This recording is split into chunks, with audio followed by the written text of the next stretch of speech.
Hello everybody and welcome to my first video on George Alexander Yarid, aka Gorgeous George. My name is Dr. Amir. I'm a licensed professional counselor. I've been following the GG saga for a long time. It was just kind of something I came back to every now and then for entertainment while I was in school, but as I started to more intently study psychology and drive my career in that direction, I began to look at this from a different light. So I wanted to make a series of videos just with my perspective from a psychological background on George Yarid. Before I start, a few quick things. First, I want to thank the Goons and certainly the Inner Circle specifically for all of the wealth of content. As a psychologist, YouTube and internet personalities in general are very engaging and interesting from a psychological standpoint because even though they may not be aware or intending to do this, people who put their lives out on the internet, people who are public figures, they're providing more three-dimensional content than one can hope to get from a patient in a lifetime of one-on-one sessions. It has been extremely interesting to be able to analyze George from all of his interactions on YouTube and specifically with the community of trolls. A second note I wanted to make as I was producing this video, every point I made, I would attach on screen a video that I was using as the source for how I came up with that opinion or diagnosis. But about halfway through, I was realizing really every source linked back to the George Yarid Has a Negative Bank Account channel. So for your approval, I am just giving a blanket source of that channel to everything that I say in this video. I'm completely open to disagreements and discussion on this.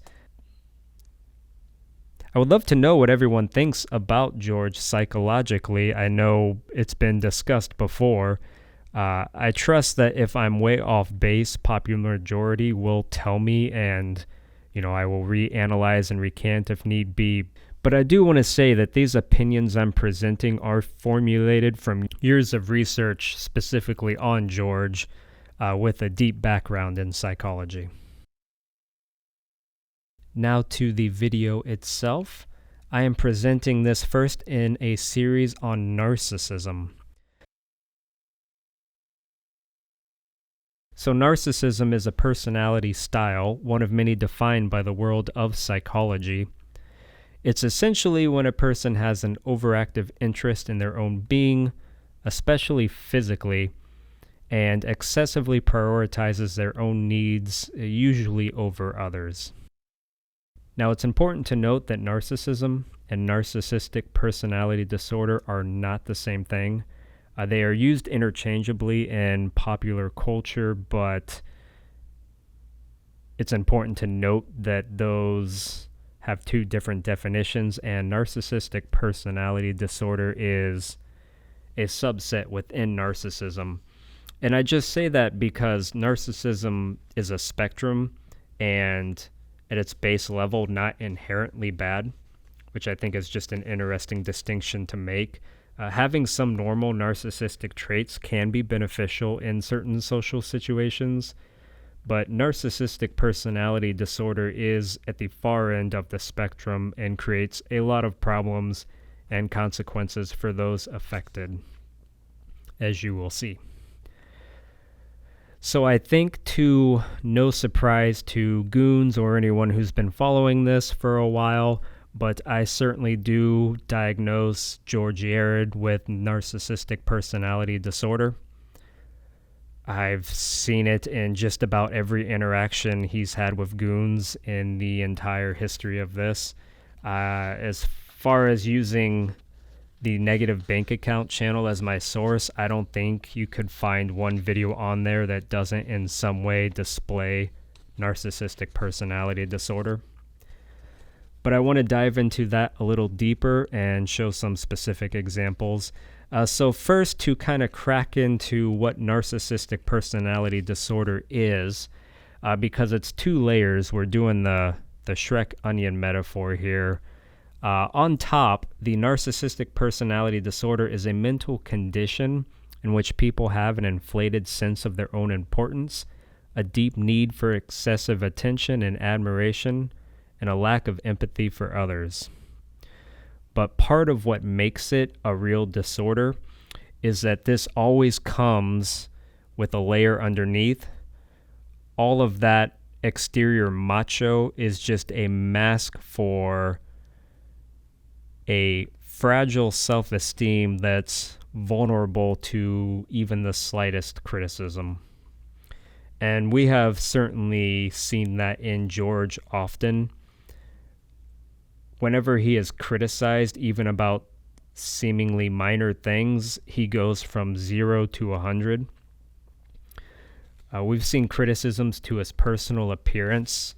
Saunders calling him out for his disheveled clothing, his dirty fingernails, his yellow teeth, and how he can never, not only can he not just let that pass by, but he has to then turn around and attack whoever made the comment, even if the comment wasn't meant to be insulting, which I don't believe it typically is. If I had problems with my personal appearance, I would greatly appreciate it if someone told me so I was aware.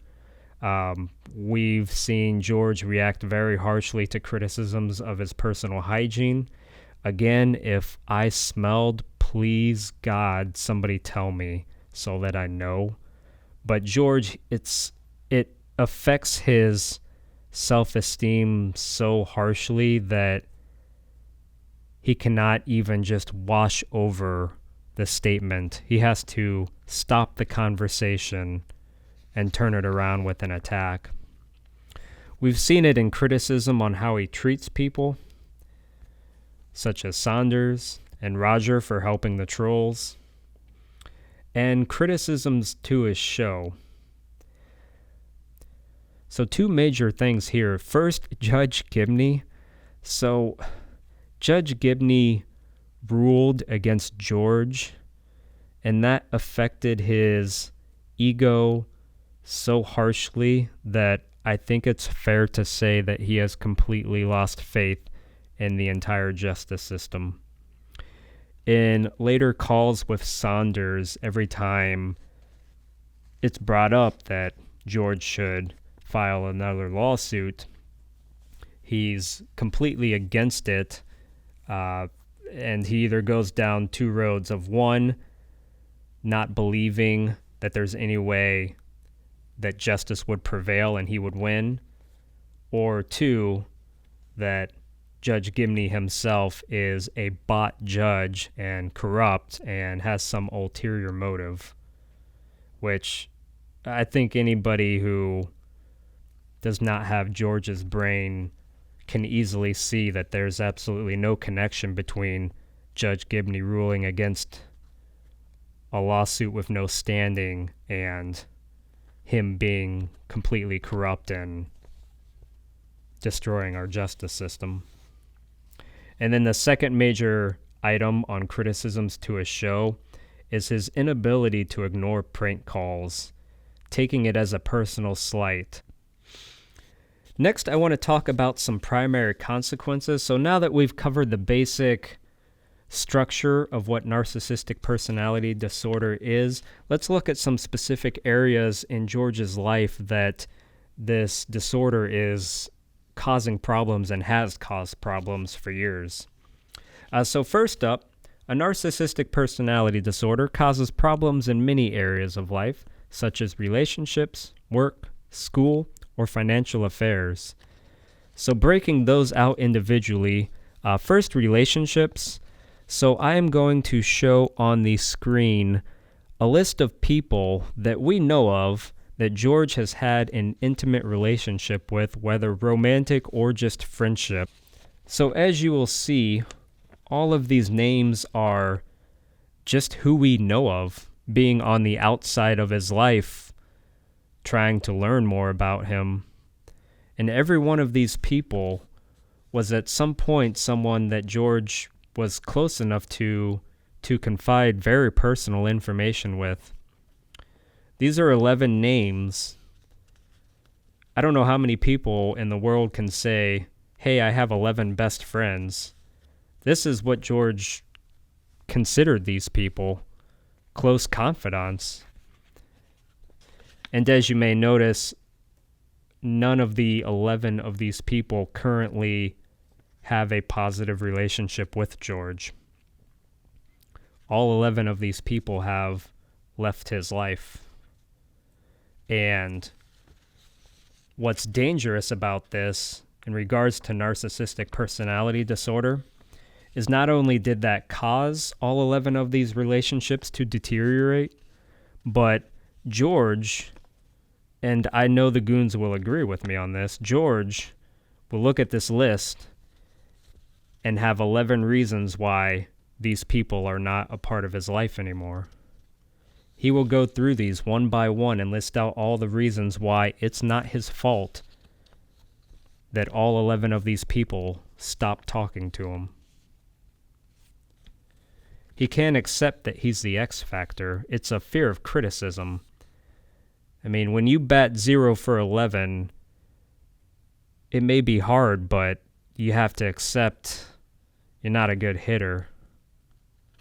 And that's something George can't do. And criticism, the importance of criticism in a person's life and the importance of being able to accept criticism is that's how you learn. That's how you become a better person. Not accepting criticism, whether out of fear or whatever reason, means that you can't learn from your mistakes. That's why this list has 11 people on it and will continue to grow through George's life. Next was work and school.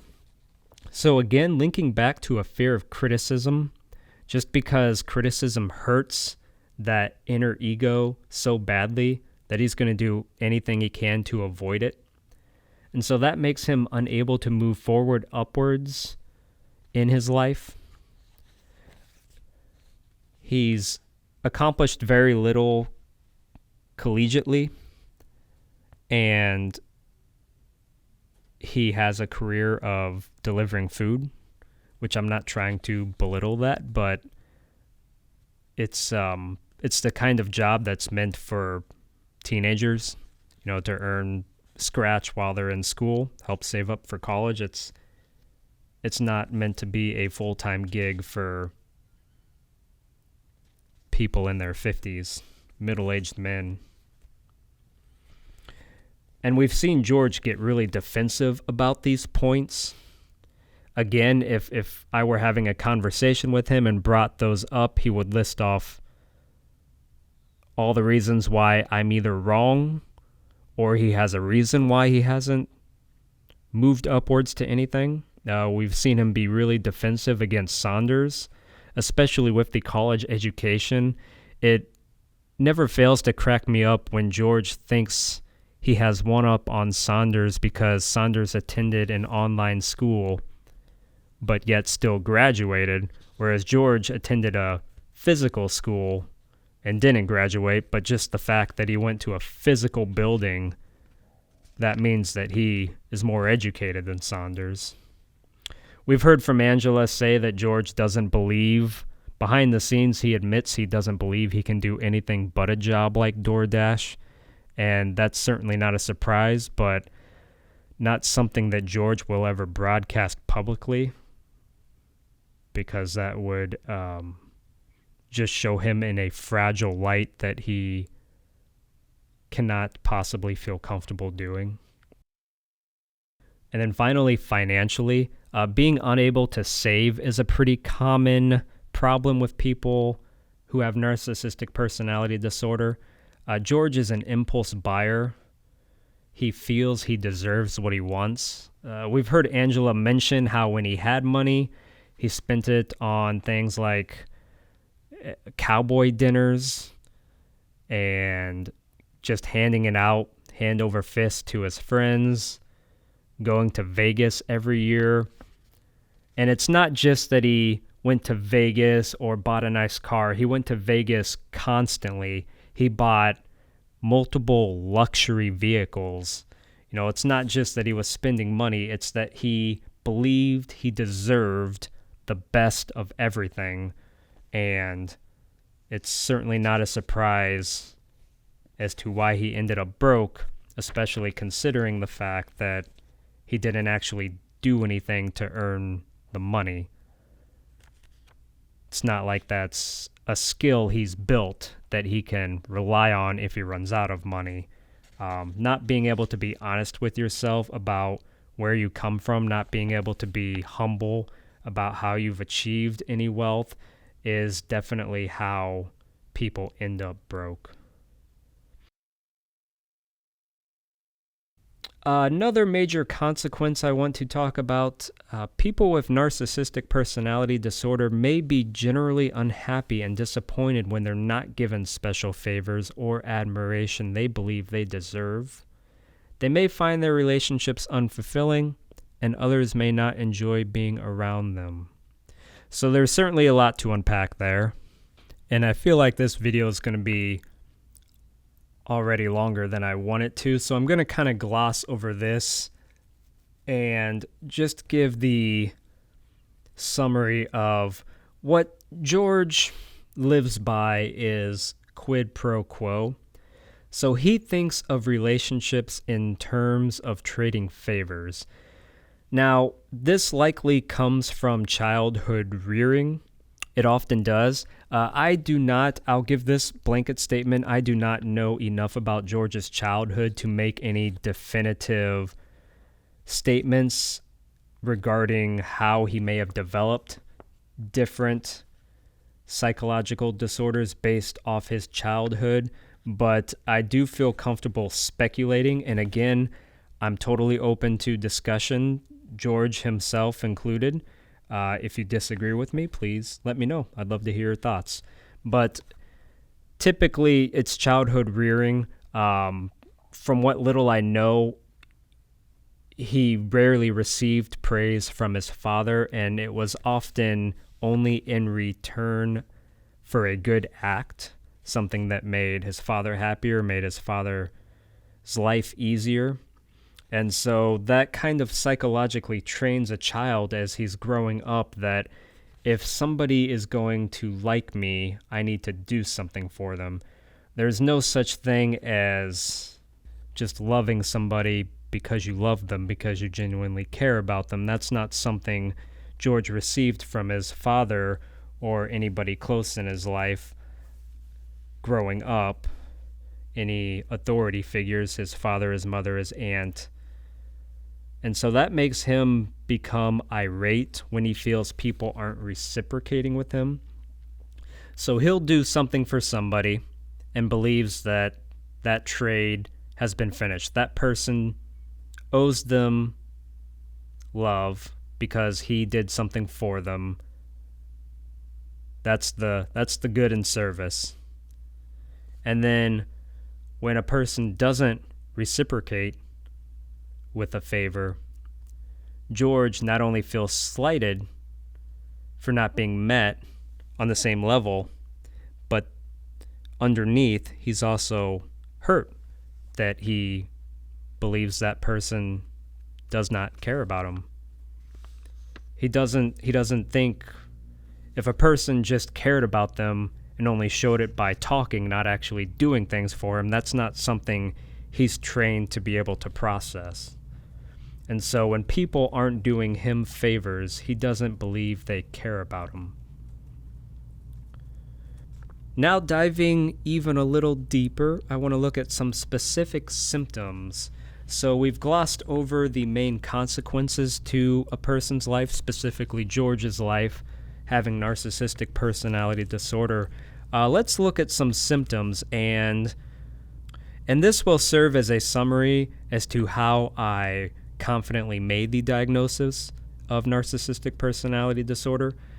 These are all the specific bullet points and examples I found in analyzing George that supports this theory and matches with what has been labeled as a symptom of narcissistic personality disorder. So first, has an exaggerated sense of self-importance. So calling it what it is, I don't believe this is at all inaccurate. George is a middle-aged man living in a van, delivering food for a job. That would humble most people in the world, but George will still be quick to call himself the man, the myth, the legend, all those cheesy sayings. Not being able to recognize reality. George, his exaggerated sense of self-importance is so removed from reality that living in a van and delivering food as a career is something he doesn't see an issue with. Second, has a sense of entitlement and requires constant, excessive admiration. So again, going back to his quid pro quo mindset, that's just one of the main symptoms that links to that. Expects to be recognized as superior even without achievements that warrant it. My biggest evidence for this is George considers himself a successful TV host. I've been studying George for years. I'm not trying to be mean or snide, but I'm just saying I do not see any evidence of George having ever been a successful TV host by modern standards of what a successful TV host is. He had a public access show. That is not a difficult thing to accomplish. It was not broadcasted very far. It was on for a limited amount of time. It had a very limited amount of viewers. So much so that years after the show stopped airing, I would feel comfortable saying a 99% of the population of people contacting George regarding his show, 99% I would say are trolls. The show was so unpopular that, how many legitimate viewers who were never on the show themselves are still engaging with the Gorgeous George show? It cannot be more than a few. So I would not consider him at all a successful TV host. Also, the no graduate degree. Going back to what was mentioned before, how George believes he's better than Michael educationally because he spent a limited amount of time at a physical college. He will argue to his death that he has a graduate degree, or even in some calls, I've seen him simply just change the subject. Next, exaggerate achievements and talents. So first off, he thinks he's funny, and again, I'm not trying to be mean or snotty, but by conventional standards, I don't believe George is funny. I personally, again, having watched all of his content for the sake of research, I have never once laughed at something George did for a laugh. I've laughed at George a lot for things he didn't do for a laugh, but, all right, that was kind of mean. But I have never laughed at him trying to be funny. In calls with Saunders, his racist impressions that he thinks are hilarious, I genuinely do not believe he would meet another human being on this planet who would listen to him do those impressions and think, yeah, that guy has achieved things and is talented. Fifth, be preoccupied with fantasies about success. power, brilliance, beauty, or the perfect mate? Okay. Here's one of the biggest fallacies about George. He calls himself gorgeous. And I do really want to stress that I'm not trying to be a troll or a dick with these statements. And now that I'm kind of going through it out loud in a row, I feel like I'm throwing jabs one right after the other, but that's not the intent. I'm just providing my arguments. And look, I'm not going to pretend like I'm some great judge on male beauty, but I would say confidently by conventional standards that George himself is not a handsome male. I have never seen a picture of George as a handsome male. You know, there are some pictures floating around of when he was younger, especially now. I do not consider him to be at all physically attractive. I don't know exactly when he started using the Gorgeous George moniker, but I would bet that he was not gorgeous when he did, and still to this day calling himself that, just because every time he thinks of himself as Gorgeous George, it can kind of pump up his fantasy about who he wishes he were. And then second, he calls himself the baby maker. This point was made by Captain in a podcast a while ago, but yeah, George calls himself the baby maker despite having never even had a pregnancy scare. I mean, he hasn't even been close. It's so weird. I mean, it's like if I called myself NFL's greatest quarterback and I never made it out of JV football in junior high. Like, no, I didn't even get close. 6, monopolizes conversations and belittles or looks down on people they perceive as inferior. Now, inferior is really important. I want to pull that out. Inferior is a trigger word for George. Anytime he is called inferior, we've seen it a lot with Jay Smith, George absolutely loses it. Just hearing the word inferior, someone trying to make him see that he's inferior, someone kind of, throwing a dart through the illusion of him being a superior, he becomes absolutely unhinged. And in calls with Saunders, we've seen him often monopolize the conversation, changing the subject to what he wants to talk about, usually interrupting Saunders, who is delivering either important info he's seen from the Discord or even sometimes giving good advice.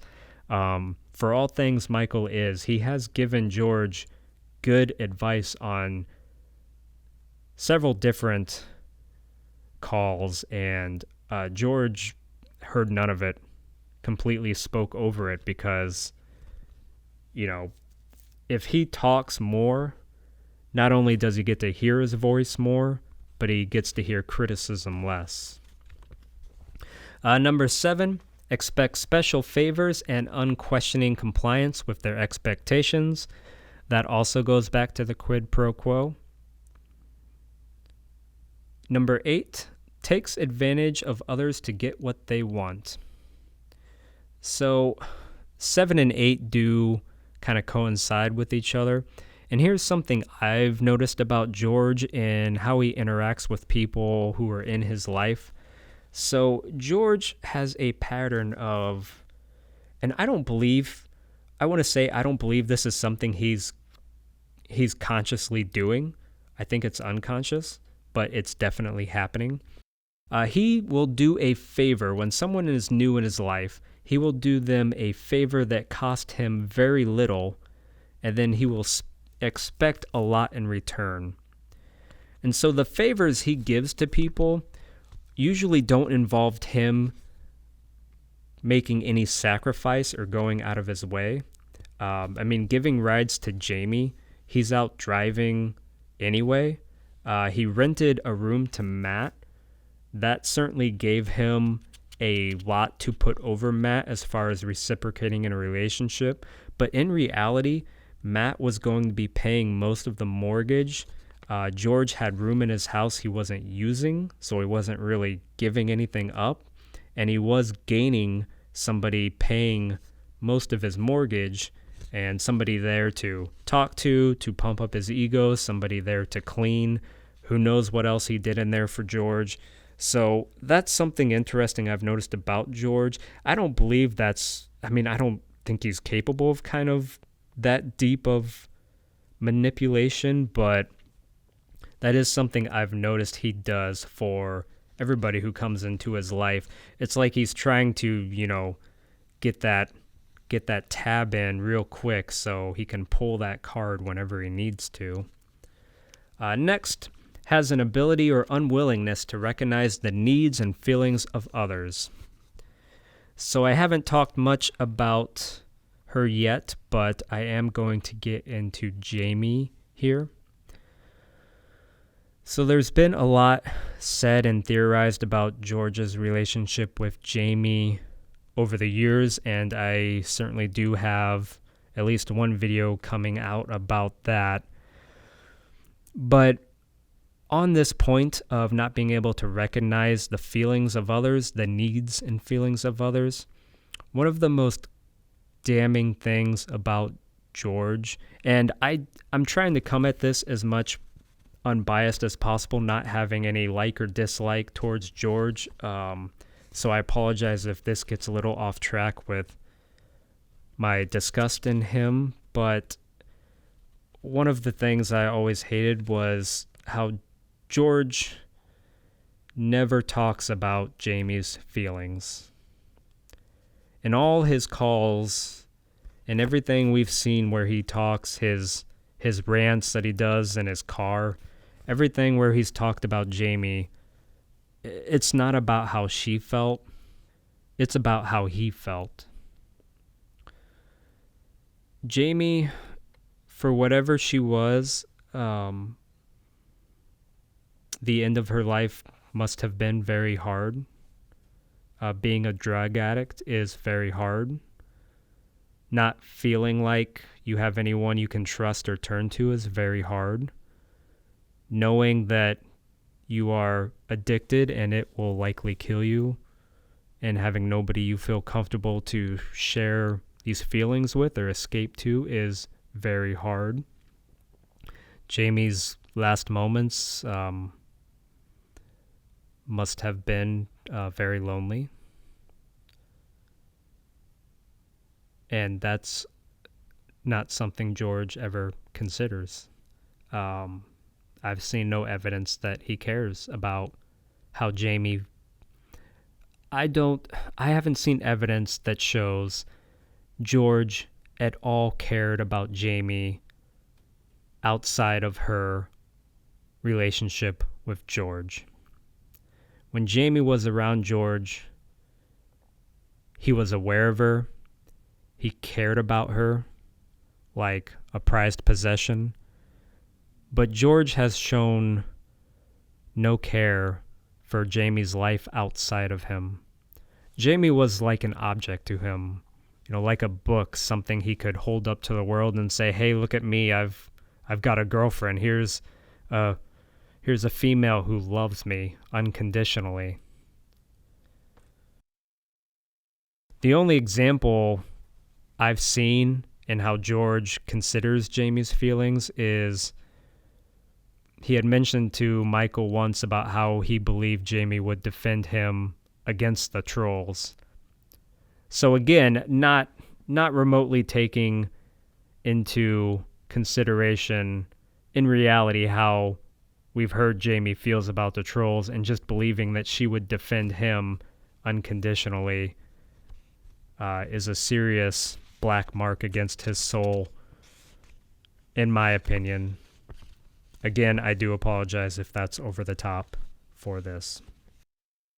Next, be envious of others and believe others envy them. It's pretty clear, as much as George will try and hide it and deny it, he is envious of Saunders' income. You can see it in how he belittles him when Saunders tells him how much he makes, usually he will either tell Saunders he's lying, or more often than not, he'll criticize the morality of what Saunders does just to make himself feel better for working so hard and making so much less. Next, behave in an arrogant manner, coming across as conceited, boastful, or pretentious. I don't have any specific examples for this one. Again, I would just listen to any conversation involving George Yarid to see evidence of this. Number 12, insist on having the best of everything. For instance, the best car or office. I had mentioned this a little bit before earlier, but George spending money on extravagant trips and items, buying luxury cars instead of modest cars, feeling he deserves the best of everything certainly ties back to that. And then finally, an inability to regulate emotions and behavior, especially when adapting to change. So one of the funniest parts of the George and Saunders calls is, or really the George calls with anybody in the Goons, Jay Smith, Will Marklin, Marty McFly, his calls with Saunders. He rages. Oh, and Sean, his calls with Sean, of course. Sorry, I knew I was forgetting a legend in that list. But yeah, one of the funniest things is just how George can rage from 0 to 100 stemming from one sentence. It only takes one sentence, sometimes even one trigger word. I mean, again, from an entertainment perspective, what I enjoy most about those calls is just how George will say a sentence like a normal person, and then he'll be interrupted for 2 seconds, and that 2 seconds of interruption is enough to send him into the stratosphere. It would honestly be impressive if it wasn't, mentally damaging. So a brief overview of causes. Now, again, I don't know enough about George's full life to say anything definitive here, but just here are some general and common causes just to kind of get the discussion going. First is his environment. So talking about what we know with him growing up, he had a father, which he had kind of a hard relationship with, kind of the classic pre-baby boomer relationship where the father treated the son kind of like a migrant worker. His mother, the absence of her usually from your mother is where you get kind of the softer emotional development, and not having his mother in his life at all it would be easy to believe that's why he is so emotionally volatile. His emotional landscape hasn't been smoothed around the edges over the years with a mother's love. And unfortunately, his abusive relationship with his aunt meant that he didn't have any positive female relationship growing up, which would certainly explain why he has such a hard time finding a healthy relationship with a woman. And then second is genetics. So again, family history plays a very big part in these kind of things. This is something his father certainly could have had, maybe his mother, more than likely his father though, from what I know. But again, unfortunately, do not know enough to make any definitive claims there. But those are the two basic causes. And then finally, for treatment, so a few options here for a person inflicted. First is therapy. As with most psychological disorders, therapy is going to be the best option. Being able to talk with somebody about it and getting a professional and removed perspective of the situation to help you cope with it and maybe even find the root cause and address that. Something like narcissistic personality disorder, it likely has very deep roots in George, so this would not be an easy fix. If he did do therapy, it would probably take him, considering he's middle-aged now, it would probably take him through the end of his life to fully address this. But it's still something I advocate for anybody affected. Even if you have one day of a healthy life, that's better than none. Another option is classes. There are kind of classes to help you live with the disorder as opposed to just treating it if you don't think that's doable or therapy is not affordable. There are classes out there. So thank you very much for watching my video. I hope that it wasn't too long and interesting. And I want to say for probably the millionth time that I do very much encourage discussion. You are free to bring up any point you want. You are free to criticize anything I said. You are free to make fun of me if you like and my goofy voice. But I hope that this was educational. I look forward to producing more videos. Narcissistic personality disorder is certainly not the only thing I have professionally diagnosed George with, so I think I have some interesting content on the way. If there's anything specific you'd like to see or have any questions, also feel free to let me know. Thank you all for your time. I'll catch you later.